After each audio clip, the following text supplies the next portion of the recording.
And thank you very much for joining us here on PM Express. Yesterday, there was a major presentation by the Vice President. It had to do with digitalization. And the Vice President went through in quite detail what the government's agenda when it comes to digitalization is, what they've done so far, and where they plan to go. Well, tonight we're going to have a conversation, do a bit of the reality check on some of the key things that the Vice President talked about. But first, I want to go through some of the key things. If you didn't listen, we've summarized them for you. Now, a very interesting word that kept coming up, and we tried to just synthesize the entire speech, a long one. The word that keeps coming up was system, right?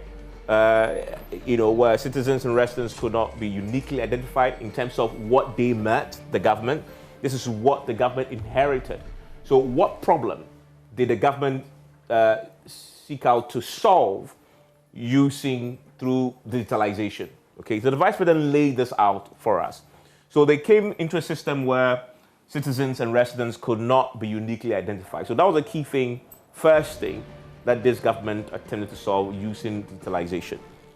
Two, there is also the inefficiency and corruption in the delivery of public services. So again, government says, that's a problem. How do we fix it? Digitalization could help us solve that. Three, there are difficulties in collecting taxes for development. And so these were the three broad problems that the Bawumia government met, for which reason they decided then to use digitalization as a tool to fixing them. Now, again, if you go to government, what did they really set out to do? Set up a system with unique identification numbers for the population. And so you begin to see where the NIA push, the renewed push from the NIA came from. So these were government's key interventions to solve the problems that I just enumerated for you, right? Again, government wanted to set up a system with addresses for all properties and locations. Now, pay attention to this. Then you get to link to, okay, so this is what government planned to do to solve the problems, and did they actually get to achieve that? And where are they in that process? So we talk about the system. Government wanted to introduce a system with addresses that has all properties marked and locations as well. Also, a system that enhances domestic revenue mobilization, that's tax collection. So Dr. Bawumia then goes into detail what they began to do and have done in this area. So these are the key achievements according to the Vice President. One is digitalization of the passport office. And if you've experienced it, you will notice that indeed there has been a significant change there. Well, very recently, we renewed our passport, myself and my family, and we simply had to apply on the web and wait a few days, book an appointment, just like you're applying for a visa to any of the Western countries indeed. And you got an option when you paid a premium, I must add, of the passport being sent to you via courier or coming to pick it yourself. And so clearly there has been a change here in terms of the solution that the Vice President and the government indeed had attempted to fix. So then the second thing he says in terms of achievement is utilization of the ports. Well, I haven't experienced the ports, and tonight if you have, why don't you share your experiences with us on this particular matter? Remember the paperless at the ports? That was the intervention. How is that working? Share with us. Let's learn about it. We'll talk to a few people who may know. Then digitalization of the DVLA. I have experienced a bit of this. Yes, there's a premium center, which is quite different from what you find in the mass market. Indeed, if you pay, you get very expedited service using all the digital tools at the DVLA. Then establishment of the Ghana.gov platform. What is that really? We'll get into that when we sit down. But I'm interested in the medical drone system, which we saw Zipline implement those also. What's the latest on this? What is updated? Is still functioning as was sold earlier by the government? Okay, so in terms of the key achievements, let's put some numbers to it, according to what the Vice President said yesterday. So the Ghana card enrollment, 15.7 million people, according to the Vice President, have so far been enrolled. More enrollment expected in 2020. And then you have the Ghana card. This is a major announcement yesterday. So from next year, the Ghana card becomes an e-passport, according to the Vice President. recognized in 197 countries and 44,000 airports in the world. That is by first quarter of 2022. So that is a major change next year. If you hold your Ghana card, it becomes an e-pass. But the question to ask though, is this replacing our hard copy passports? Is a question we need to try and get clarity for. And then also, for those in the diaspora, when they're returning, they will need visas. All they need is a Ghana card. Again, there's some clarity there that we will need to get. We'll get that tonight. Then property address systems, unique addresses for 7.5 million properties in Ghana, along with street names and house numbers. This will be the Ghana Post GPS, I assume, 7.5 million people. Well, we'll get into the numbers shortly. Now we have Google now having accepted to integrate Ghana's address system into their maps. Many raised this at the beginning. Now, from the onset, we should have done this. Well, it appears we've done this now, but does that mean that we probably should have just gone to Google because they already had a platform? And instead of set up a whole unique platform for this as a Ghana Post GPS, what lessons have we learned here going forward? And how much money have we so far pumped to this? One of the things that we would need to ask is good interventions. How much is it costing the taxpayer?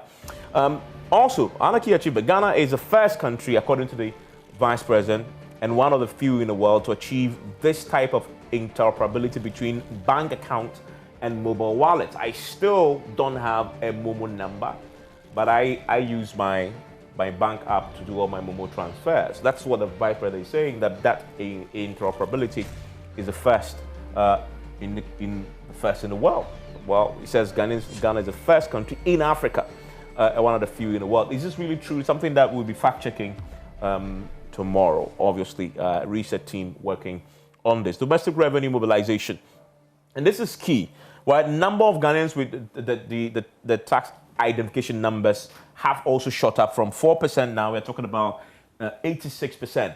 But there must be a link between this and revenue mobilization. So the key question to ask is, so this is all well and good to tell us that the increase in tin acquisitions, but has that led to an increase? By what percent in terms of taxes, for example, revenues do we currently have? We'll get into that.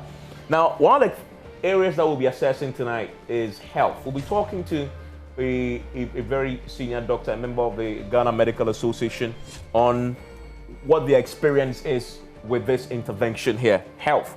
Because they're talking about connection of health facilities under the Ghana Health Service onto one digital platform. The Vice President announced that this has been done. All teaching hospitals, all regional hospitals have been connected and are able to share information. Okay, so we need to test how is this working seamlessly, as the Vice President said so. And then we have 36 health facilities in the central region have also now been connected to the digital platform in a pilot scheme, so they can share information. Your folder won't be missing because it's all in soft copy and can be accessed with just a click of a button. Then CCTV installation, you've seen that across the capital and elsewhere. 2017, they had 800, he says.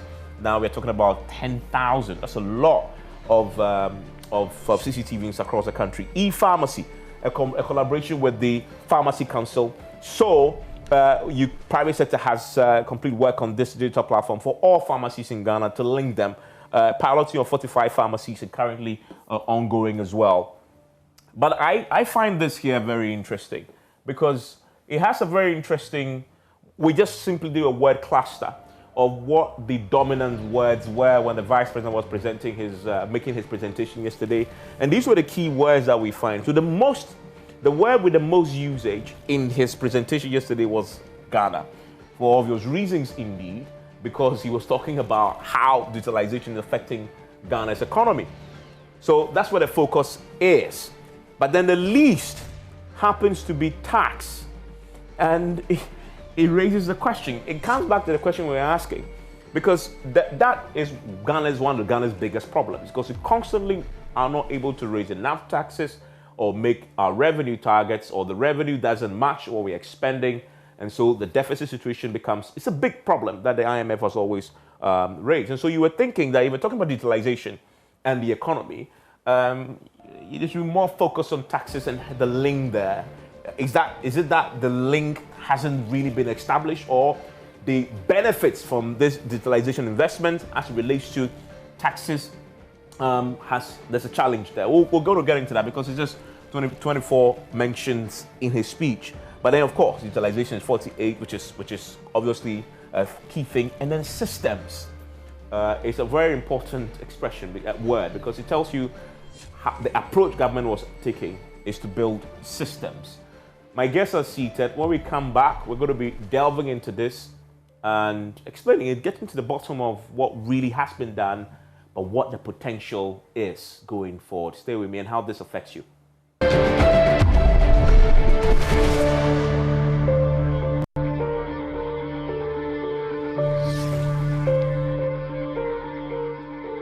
And my guest joining me in the studio is, I nearly said Dr. Ken Ashigbe, but Mr. Ken Ashigbe joins me in the studio. I earned my doctorate too. Oh, you did? But you don't use it. That's interesting. You're very modest. I don't. Yes. So, Dr. Ken Ashigbe. Okay, well, absolutely. Yeah, well. Okay, well, that's Dr. Ken Ashigbe then. I guess I've called you Uncle Ken for so long that I'm used to it. Ken, you pass with Ken. Yes.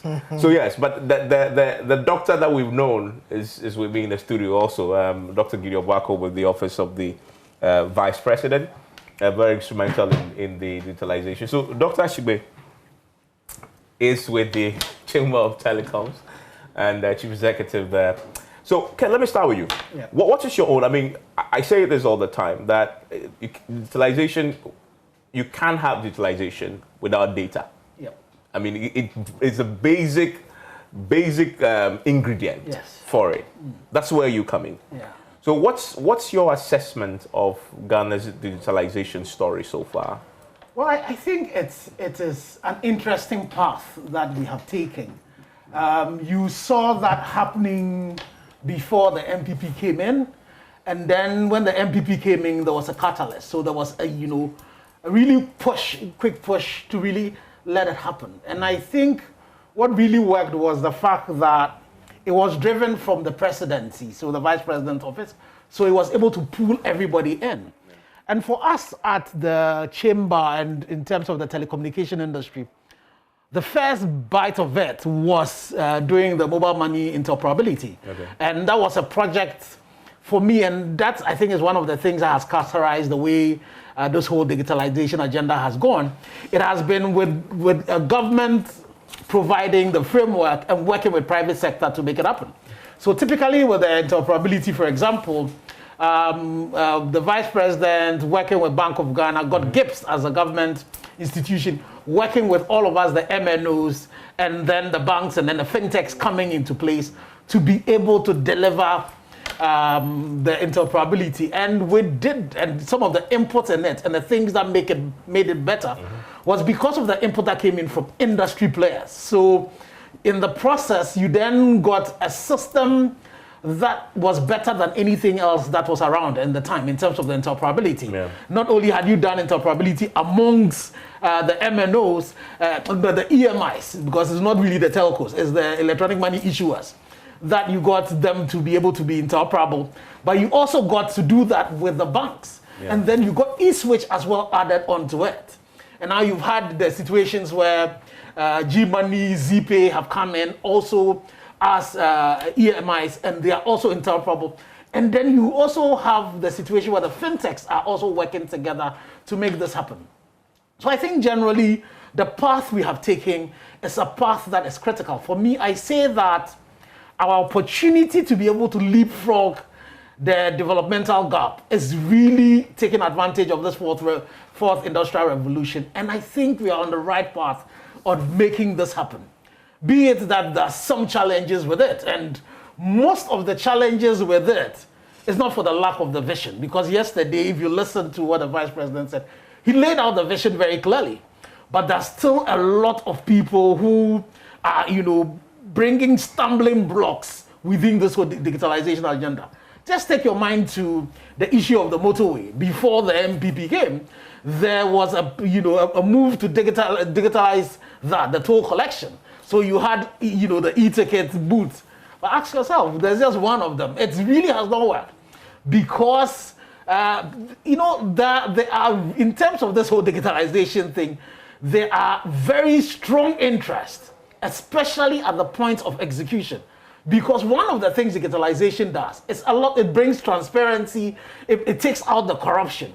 But there are people who've been benefiting out of this corruption and they keep on fighting it. Yeah. So those are challenges that still exist in our own quest to really fully digitalize. But I definitely say that the world in which we're moving in is this is the way to go to be able to ensure that, so my folks in Chame, my folks in Asadame, for example, would be able to sit in Chame and Asadame and get advantage of top quality, teaching material because of digitalization, if we are able to really do it well. That is the only way in which we really will be able to democratize the resources that we have. So really, we do not have an option, but it would require a lot of support. The vision has to be there, the leadership has to be there, but we also would need everybody working together to make sure this happens. Look, let's break down the issues. And I noticed that the Vice President broke it down into what you wanted to do at Passport Office, other ports, DVLA, Ghana.gov platform, and then the medical drones system. And then he goes into breaking all these down. One of the areas that possibly, in terms of the government revenue, I think one of the first areas you tackled was a port, if I'm not mistaken. I can't exactly recollect. Yeah, with the paperless. It was one of the massive areas that you tackled. Yeah. His assessment is that this has been. What's the assessment there now? Well, I think first of all, let me set the tone by saying that this whole digitization thing we're doing is born out of government's deliberate policy and intention to make sure that we get the pieces of the economic jigsaw in place for a proper take-off to the world of the developed economies. Because we cannot continue to do the old things and expect new results. And that is why all over the world, when things are changing technologically, you need to also find ways to situate your economy within that changing paradigm to be able to move with the contemporary trends. And that is why President Akufo-Addo's government is so much focused on digitization and digitalizing the whole Ghanaian economy. What the Vice President sought to do yesterday was to give a comprehensive account of the whole digital economy agenda of this government, where we have come from, where we have gotten to, and what the vision is.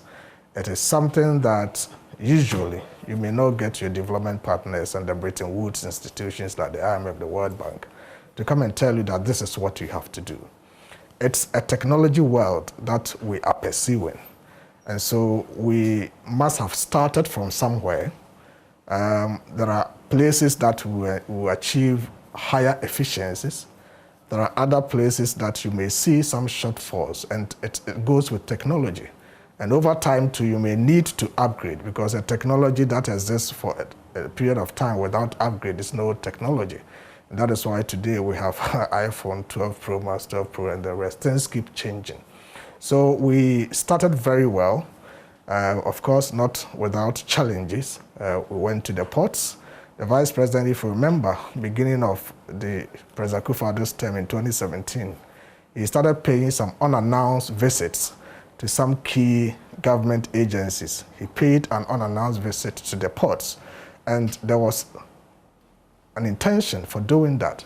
He paid an unannounced visit to the Procurement Authority. He paid an unannounced visit to the Lands Commission. He went to the Birth and Death Registry. He wanted to go and acquaint himself with what is happening there, identify himself with the situation, and then see how we can proffer solutions to that. Because what we wanted to do was not to sit down and do the top-down approach of policy formulation, but rather go, see, identify yourself with the problems, and see how you can build up a solution to solve such problems. The overarching objective for all of this was to make sure that we ease people's engagement and interaction with government services and the way government services are delivered, such that there will be much efficiency, and then there will be also speed in the way government delivers services. We started with the paperless port system, and then we made sure that the number of inspection agencies at the ports and all of that were cut down from 16 to a sizable number, and then to remove a lot of the bottlenecks from the port administration processes. You know, it's a difficult area. There are challenges there. And because of how people also profit from the system, if the system is not working, there were a lot of difficulties, some inertia and back and forth there. But government stood its ground to make sure that the paperless port system was instituted. We started with it. With it came some cut down on some import duties, vehicles 30%, and other commodities by 50%. In all of that and the challenges, we were able to increase the revenue, as GRA puts it, at the ports. But I should say that despite the efficiency that we brought to bear with the paperless port system and the increase in the revenue, there are still teething problems at our ports. I wouldn't sit here to say that there are no problems at the ports.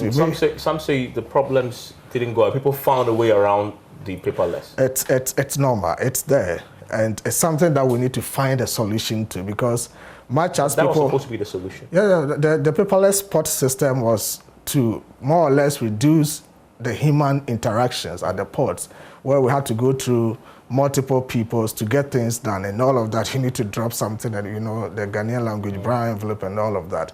We were able to achieve that to a certain level. But just as you try to put in place systems and policies to reduce the human interface, those who have also mastered to profit from the system find other ways to go around it. And so there are still challenges and problems there, but it is quite and far more better than as it used to be before the paperless port system came. And just as I said, once you bring technology to bear in any public service delivery system, you need to anticipate that from time to time, you may get leakages and then challenges. But the good thing is that you have thought about it and you plan how to deal with it, and then you find a way to go around it and solve such challenges. So there are challenges there. We need to find a way to make sure that we plug all the loopholes and then get it moving. I'm interested in how this links to tax collection and how this is to improve revenue, not only at the ports, but generally. And Dr. Bawumia touched on that. One, you've increased the tax application numbers from 4% to more than 80% of the population. What's the link? Because it's a cost-benefit analysis. This is a huge investment. We'll come to how much all this is costing us. But what's the link between all the investments and revenue? Have we seen a corresponding increase in revenue because of the digitalization rollout? Absolutely, and I'm happy you said that this is huge investment. You see, the investment in technology is something that people really don't pay attention to. So quite often you hear people, what has President Akufo-Addo done with the money that he has and has borrowed? We haven't paid attention to the soft infrastructure we are building and the level of financial commitments that have gone into this soft infrastructure. Quite often when we talk about infrastructure, people are looking at the hard infrastructure, the roads, the electricity. Yeah, that's what we see. We can touch, I can feel it. But I can tell you, the cost of one technology and the cost of getting it in place may be multiples of how much you will use for that building. But people are not paying attention to that. So there's been so much investment, time investment, energy investment, and financial commitment into getting these things done. You talk about how does it relate to revenue. Actually, even before you go, there should have been, have we quantified the investment we've made so far into this, the entire digital agenda? Yeah, how much is it costing? I think us? for each one that we have quantified, we need to put everything together. I don't have the totality of the quantification. So of in all 4 years, what has been the I think we should be able to do that. We should be able, because each of the investment, whether mobile money costs about $4.5 million. You know, Ghana.gov. Born by government. Yes. Born by government. Okay. Yeah. Mobile money interoperability was done with GIBS, which is under Bank of Ghana, and of course, Dr. Kanashigwe and the banks also helped. So each one has a cost. So we should be able to put that together. Now, talking about the revenue mobilization. You see, quite often in this country, over years, even when I was young as a student, people complain, why are we borrowing so much? We don't have to borrow. Why is our currency depreciating? Because we go and borrow from outside. And when it is time for us to pay the bond issuers, we have to change cedis into dollars, okay? And then we pay them when they are repatriating and all of that. And that puts pressure on the dollar and the cedi goes down. But the question we've been asking ourselves is, why does government borrow? Government borrows because the revenue that we mobilize internally is unable it's not sufficient for the kind of capital expenditure and other expenditures we want to do as a country. So we need to borrow.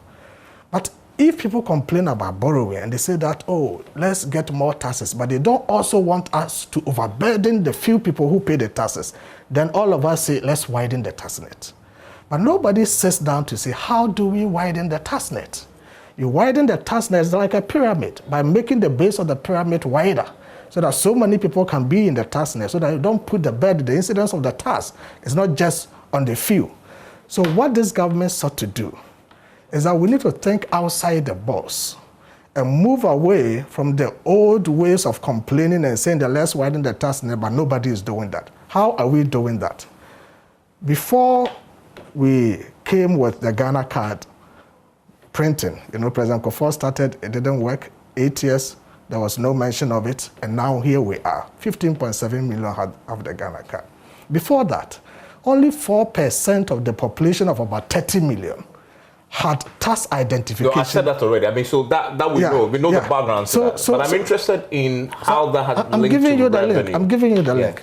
So if you want to have tax, increase in tax payments and tax filing, and the potential people who, if they are willing to pay tax, okay, can be taxed, are just 4% of the population, then you have a big problem. So you need to go beyond that and increase the net for people who potentially will be able to file their taxes if they are willing to do so. And that is why we integrated the national ID card with the GRA tax identification number for that replacement to happen. And today, we have moved from 4% of the population who potentially can file their taxes to 86%. So automatically, you've been able to widen the base. Once you widen the base and you make it easier for people to file, that is why last year the Vice President challenged GRA and said that, look, you need to go beyond saying people should come to your offices and file taxes because the paper documents are quite cumbersome. Make it simpler. And so they have developed this app that when you go to ghanagov.org on your phone, you are able to go through and file your taxes seamlessly.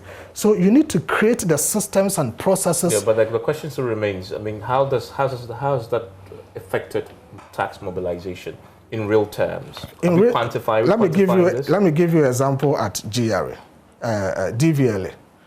When DVLA came with their automation and the online application and digitization process from 2019 to 2020, the revenue increased by 109%.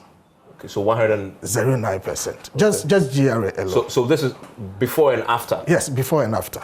You understand? And at different sectors, the Ghana Tourism Authority also implemented some automation at our tourist centers, and they have also seen multiples of their revenue. Their revenue have also gone up. So we have seen that clearly any agency or institution of government that puts in place measures to automate and make payments online, digital, through the mobile app and stuff, their revenues go up. And so that is what gives us the confidence. When we did the Ghana.gov, so far we've been able to process about 9 million transactions over there.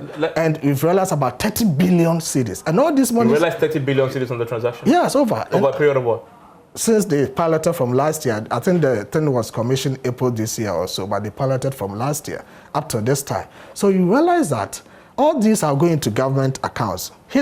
Previously, if people were not going to Ghana.gov and other things, the monies were finding their ways through other people's pockets. So that's the efficiency you brought So you get a very rosy picture. And we're going to be checking a bit of this. Also, one of the key things that stood out was the e-health. And Dr. Wilfred Bam, who is the Greater Accra Regional Secretary of the Ghana Medical Association, will join us shortly on the experience with it. He joins us now. I'll come to that shortly because I want to isolate that for him to give his quick thoughts on that. But Ken, you hear a very rosy picture, but you are in the space. Is it as rosy as we're being told? It is, the intent, the vision, it's great. It's a difficult thing to really do. And that's why it requires all of us to do. But it's an imperative. Really is an imperative. Because without that, you know, there's very little we'll be able to do. The gap between us and the West is so wide. And if we're going to keep on going analog while they are going digital, 5G is going to come and all of that, and we don't follow it up, we definitely will be left behind. Because you see, if you take the example of even this tin thing, what it has done, your potential was limited by your 4%. Yeah. So once you definitely break that, then you need to also now make it easier for a lot of people to do it. One of the major challenges that needs to be addressed by the government is the education of the masses. Because you have the situation where DVLA is all digitized and all, but I give you a personal example of one of my cousins who had lost his driver's license and wanted to replace it. He calls me and says he had gone there and somebody says he should pay some amount of money. And I'm like, why? Because I had experienced it a couple of times. People are still finding ways of putting bottlenecks. And so what we need to do is how do we educate the public and carry them along this particular journey? Because as has been said, the people who benefit from it are putting blockers in there. So you have all of these beautiful systems put in place, but people still do it, and the Goro boys are still working on it. So we need to make sure that as we put the hard systems in place, the social system. So for me, what the Vice President did yesterday is a beginning of it. Doc and his team have their work cut out. They need to find a way of educating the masses to say this has been done differently. And at the back of all of that is where we also need to ensure that access to the internet, because that is the basics upon which all of this, the rails on which all of this will do.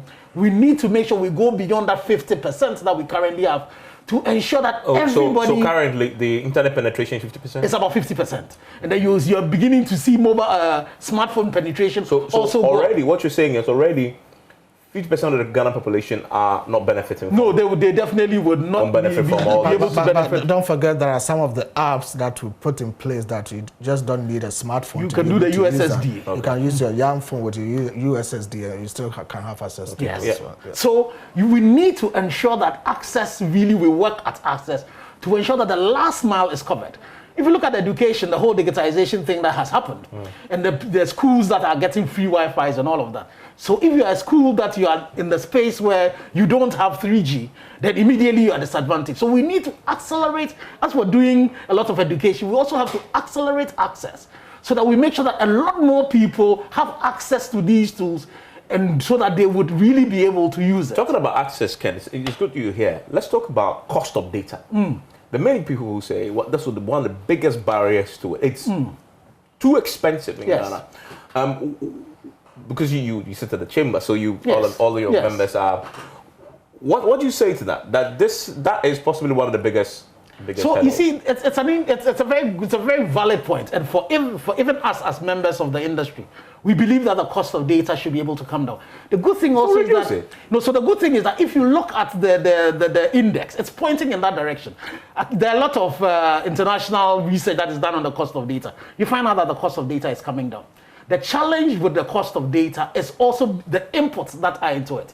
If you sit in a country where so you auction 4G licenses, for MTN at 67 million for a 2x10. Cedis or dollars? Dollars.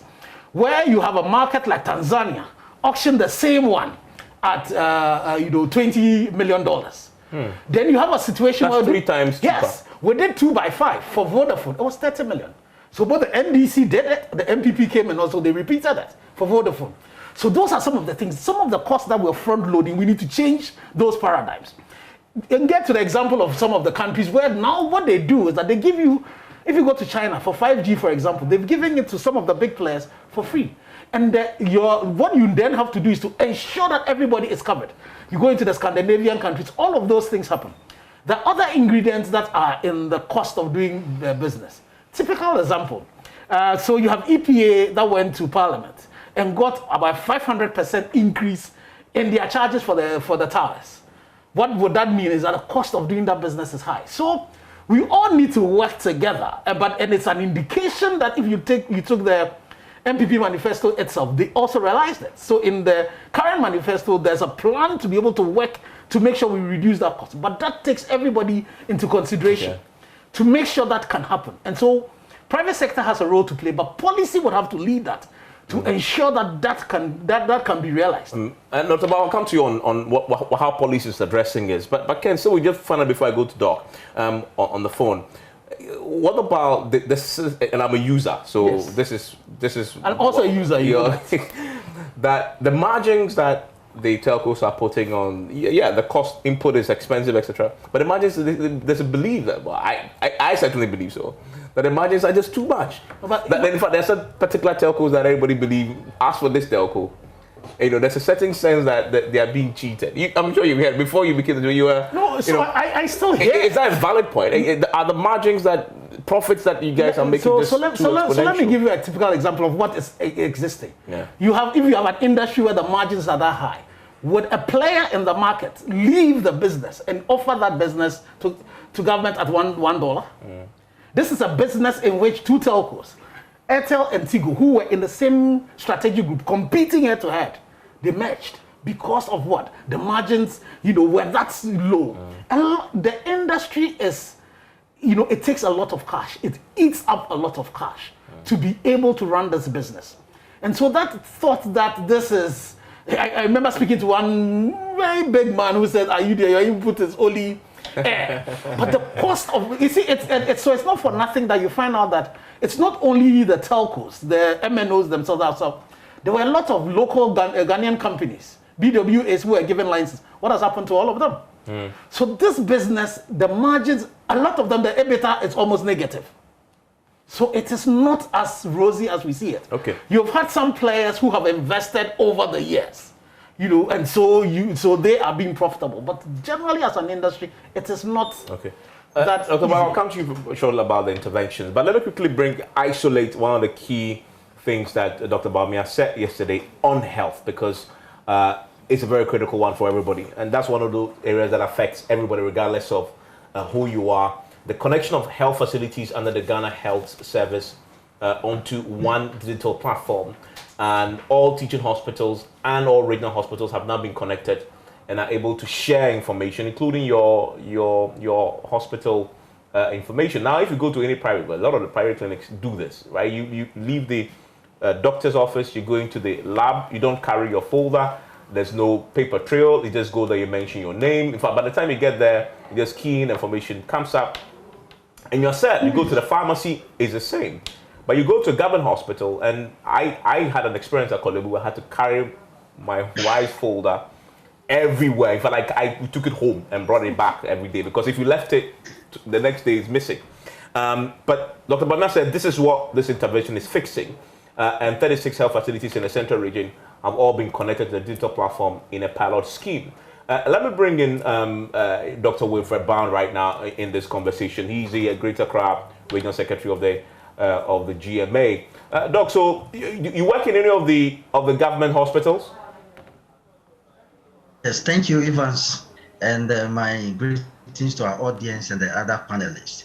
Yeah, so I work at the Kolebu Teaching Hospital. Okay, great. So so all the teaching hospitals have been connected. So tell me, have you been connected, as the Vice President said, on this, as you said, regional, are able to share information connected on the digital platform? Yes, so at the Kolebu Teaching Hospital, yes. So we started, we used the data system called the LIMS system. Okay. And this gives you the platform to do consultation. You take your history, you examine your patient, and then you put everything down. and then you put your diagnosis in it, and then you are able to also do some prescription now. So this started last year, at least in Kolebu. We started last year from the training and the rest, and this year it has been, we've gone full. I must say that most of the departments and the units are using the system. A few are still at the rollout stage. But yes, so far I must say that we are using the electronic record system called the LIMS system. And although there are a few challenges, it's working quite well. Interesting. Now, when it comes let me just ask you, this is a personal question. When I was there 3 years ago, what I said is true. I carried the folder everywhere I went. You are saying now that if I come to Kolebu tomorrow, if that folder is still at home, I mean, if I'm comfortable, I'll probably bring it. If I come to Kolebu tomorrow, I don't need to carry that folder anymore because it's all digitalized and it's in the system. Yes, so for now we are using the digital platform called the LIMS system. And so when you come now, you'll be given a number, and that's what you use. So we consult, we use the computer, and then we take all your information on it. So if you bring your old folder, we may just do some maybe do some scans and then put it on the system. But trust me, you will not have to take a folder now. Now, when it comes to moving from department to department, yes. So if, let's say you are seen at the medical department and you are going to the surgical, they can still trace the information. Electronically? Electronically? Yes, electronically. Okay. Yes, exactly. Exactly. So it's working. Like I said, there are a few challenges and we are still at the initial stages. So there are challenges, but so far it's working quite well. Now, when it comes to talking to other hospitals, we are told that the system is built for us to be able to talk to the other hospitals that use the same system. Most of the, like we are told, the teaching hospitals are all on it. The regional hospitals have also been on it, and they are bringing on the district hospitals. Now, when it comes to communication with other hospitals, although the system can do it, that stage has not been perfected yet.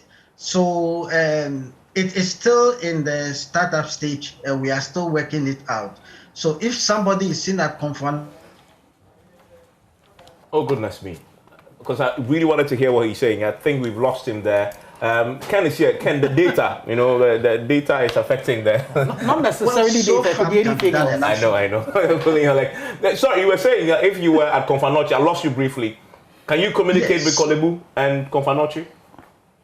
Yes, so we are told that the system has been built so that we will be able to communicate. Yeah. But I must say that aspect has not been perfected yet. Okay. But then it's in the beginning stages. Okay. So right now, what is possible between, say, if you transfer me to Confanochi, for example, what level of communication can you have with Confanochi now? All the hospitals that are used to communicate.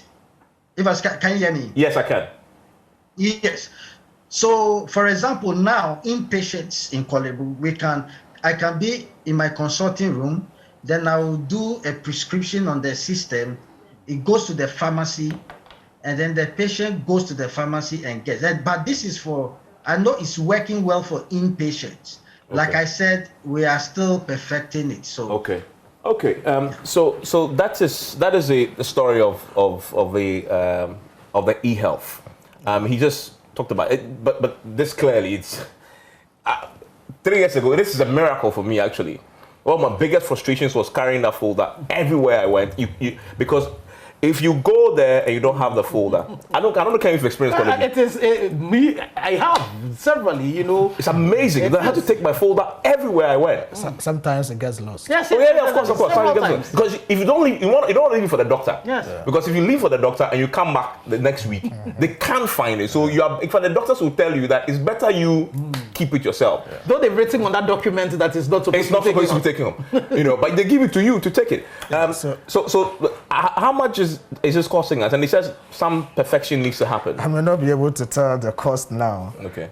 We need to get in touch with the Ministry of Health and get all these costs. So various agencies and various ministries are doing different things in terms of automation. And I think as a government, we should be able to, at some point, put the cost of all of these together. It will be very important for the public to know, and also for people to appreciate that indeed government has spent some sizable amount of money and invested in this infrastructure. It's quite key, so that this whole propaganda flag of what are we using the money for, we'll be able to deal with that. I think with the hospital issue, I can see that today we have automated, so within the hospital you don't need to carry papers, and not between hospitals also, as you said, it's at the embryonic stage. I believe that once they have started the thinking, once the thinking is right and they have started, they'll be able to scale up. But what I would want the hospitals to do is not just to automate the system for people who are now coming and have their cars, and that you don't have to hold their cars. So for someone like me? Yeah. If you go to the hospitals, most of the hospitals now, they have a lot of paper trails in there. Digitalize it. They should be able to digitize that, convert the data on the paper. But that needs investment. Yeah, it has to be done. Yeah, but that's what we are doing. That is what we are doing. So is it part of your plan? Exactly. I didn't hear the Vice President say that. No, but he's talking about this whole hospital thing. He talks about interconnectivity. No, but that is why I'm saying that we have, if it is not part of, we have to challenge the hospitals to digitize the existing data. They don't have the money. Government has to. No, government will go in. When the Vice President went to the birth and death register, if you go to the birth and death register, you see the paper. So I guess what you're saying, the important thing you're saying is that government is committed to helping the hospitals digitize the hand paper records. That is what we have to do, because otherwise, those who have their data in analog form in the paper piles, I also carry it. What do we? No, you don't have to carry it out. We're moving into the modern Ghana. But if I go there now, he might probably have to input it. It's a modern society we are building. Okay, and we want to build this modern society in such a way that everybody will feel proud being a Ghanaian and living in Ghana. The things that when you travel, you see and you're excited about that, they fascinate you. We want you to come to Ghana and have same experiences, so that you know that indeed the taxes that government is collecting is being used for your benefit. Another thing that I need clarity on is the Ghana card becoming an e-passport from next year. Yeah. Is that replacing the paper passports? Yeah, you see, the Ghana card, as we speak, is an ECOWAS passport. Okay, you are able to use it to travel to any ECOWAS country. What we want to do is to go beyond that and get it to work more or less like the American green card, okay? So that if you travel to the 44,000 airports that the International Civil Aviation Organization, ICAO, have recognized, the Ghana card will also be recognized in about 197 countries. So when it happens like that, you'll be able to just hold your Ghana card and travel. Okay. Without my paper passport? How does a green card works? Okay, just as the... No, I mean, that is an important clarity posing, because you say from next year. Yeah. So again, the question that came up was my visas. So the thinking is to make the Ghana card become, the Ghana card number, become the central number that everybody has. It's your SNIT number. So that will replace your passport number? I think so. It's your SNIT number. It's your national health insurance number, it's your TIN number and everything. So once we're able to do that and we're able to integrate all the numbers together, then it makes it easier. So as a Ghanaian, if you're traveling to any of these countries and you get to any of these airports and you show your Ghana card and it is scanned, it will show everything about you and it will be recognized as an e-passport. But I still need to ask that clarity. So if I want an American visa, they'll put the visa in my hard book passport, right? Not on the chip-based Ghana card. I mean, because it begs the question: how are we working with the embassies, etc., other countries to integrate that? Exactly. So the Minister of Foreign Affairs and ICAO, the International Civil Aviation Organization, are working all those modalities. So by the time we set out to say that your Ghana card is your e-passport, all of these challenges, all of these questions will be solved. And a quick clarification also, can I come to you shortly? Yesterday, the Vice President also said that people in the diaspora who will be who come to Ghana will no longer need the visas, I think it is, if they have their Ghana card. Yeah. Explain that. What it means is that, there are some Ghanaians who are Ghanaians, Yeah. but maybe born in America. So they are American citizens. They have American passport. When they are coming to Ghana, those people go and then have to get visa before they come to their own country. They are Ghanaians, all right, but they have to get visas. Now, if you have the Ghana card and you are even having dual citizenship, or you are a Ghanaian, your parents are all Ghanaians, but you're born in America and you're American citizen. So far as you have the Ghana card, you don't need to go to the Ghana embassy to apply for visa. You just come to Ghana with your card. Okay. I was just going to say that the clarity, and I remember that's a question that was asked, and the Vice President answered it. So there's the beginning, which will start in the first quarter of next year, when, so then with this particular one, non-accepted in all these number of 44,000 airports, when you're returning to Ghana with this card, you would be able to come back. But we'll get to the point where now, when it becomes a full e-passport, where the visas would be electronically loaded. And I'm pretty sure you get into, I remember going to Heathrow and you found out that the lines for those of us from now because of Brexit, is not just, even the EU are added, was very long line. But those of them who are the UK citizens, they use the card. And once they go in there with their iris and everything, all those numbers, they pass it through. So I'm pretty sure that is a phase we're going to get to. But the very first phase that is going to start from the first quarter, you still would have to combine it with your paper passport. Okay. But that's a good thing with all of these things. It's a process. So you start on them, you can move to 1.0, 1.01, and you can upgrade it. So I think for me, the trajectory is good enough. So finally, so in the long term, the next 3 years, what's the end game as far as the digitalization agenda is concerned for government? So government's vision is that in the next short, medium term, we'll be able to position Ghana to be highly competitive with any other developed nation in terms of technology and modernizing the economy. We've been able to do things today that many advanced countries have even not been able to do. If you come to Africa, we are the leading country in terms of mobile money payments interoperability. You mean we're beating Kenya? Oh yeah. Where this started from? Ghana is the fastest growing country. In terms of interoperability, in terms yes. of And then in terms of growth also, yes. Yeah, there's no doubt about that. So there are a lot of things that we are doing in this country that are setting the pace for other countries to emulate. And we have to be proud of ourselves as a country. And that is why the Vice President challenges us all the time that we don't have to always think that we have to copy and learn from other people. We can also do things for others to come and emulate. That's exactly what we're doing. We're looking up to a modern Ghanaian economy where people will be able to access things seamlessly, will be able to go about their businesses and access government services without having to travel and go through a lot of hassles. Thank you very much. That is basically what we're trying to build for Ghana. I'm grateful, Dr. Ba, for joining me. Grateful, Dr. Kanashibi, I'm grateful also. Dr. Ba, thank you also for joining me with your thoughts on this. His input, I guess, really made a difference for me, because for health, everybody else experienced it. Enjoy the rest of your evening. And of course, we'll be assessing a lot of this in the various places the government has said they've done, just in the coming days, as we always do. Enjoy the rest of your evening.